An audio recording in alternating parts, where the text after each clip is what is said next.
পিঠা তৈরি করব। পিঠার জন্য ব্যাটার গুলিয়ে নিয়েছি। বাচ্চাদেরকে নাস্তা খেতে দেব।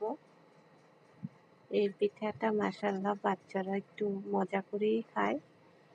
আর আজকে ওয়েদারটা একটু গরম ঠান্ডা এরকম, বেশি গরমও না ঠান্ডাও না, কিন্তু মেঘলা মেঘলা আকাশ, বৃষ্টি হবে মনে হচ্ছে, কিন্তু বৃষ্টিটাও আসার ইয়েই নেই।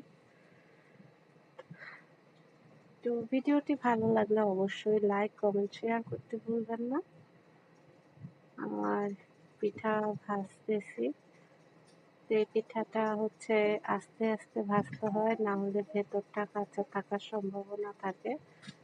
তো এক পাশ হয়ে গেলে উল্টে দিব, উল্টে দিলে হচ্ছে অপর পাশটা তৈরি হয়ে যাব। আজকে এটাই নাস্তা, বাচ্চাদেরকে দিব বিকালে।